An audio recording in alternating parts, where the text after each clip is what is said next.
আমার ভাইয়েরাও, আমার বন্ধুরা, আল্লাহ রাব্বুল আলামিন যখন মানুষ বানাইতে চাইলেন, আল্লাহ রাব্বুল আলামিন যখন মানুষ সৃষ্টি করার সিদ্ধান্ত নিলেন, তখন ফেরেশতাদের সাথে বৈঠক করেছিলেন।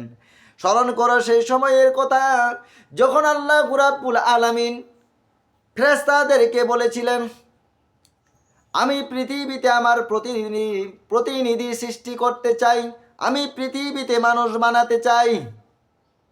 তখন ফেরেশতারা বলেছিল, আপনি পৃথিবীতে যদি মানুষ বানান, তারা এই পৃথিবীতে বিপর্যয় সৃষ্টি করবে।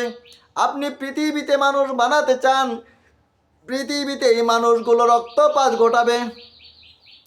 আপনি যদি মানুষ বানাতে চান আপনার ইবাদতের জন্য, তাহলে আমরা ফেরেশতারাই তো প্রশংসামূলক তাসবিহ পাঠ ও পবিত্রতার ঘোষণা করছি। আমরাই তো আপনার প্রশংসামূলক তাসবিহ পাঠ ও পবিত্রতার ঘোষণা করছি।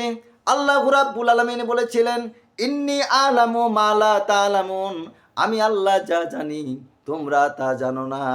দেখা যায় এখনো এই পৃথিবীতে এমন আল্লাহর সৎ বান্দা, এমন মুত্তাকিন বান্দা, এমন ইমানদার বান্দা, এমন খাঁটি বান্দারা রয়েছেন, যারা রাত দিন 24 ঘন্টায় আল্লাহর ইবাদতে তাদের সময়গুলো লাগাচ্ছেন, নামাজ কায়েম করছেন, যাকাত আদায় করছেন, হজ করছেন, পবিত্রতার ঘোষণা করছেন, মিথ্যা কথা বলেন না, চুরি করেন না, ডাকাতি করেন না, ছিনতাই করেন না, মানুষের ক্ষতি করেন না, মানুষের ক্ষতি করেন না, সদা সর্বদা আল্লাহর ইবাদতে সময়টা লাগাচ্ছেন।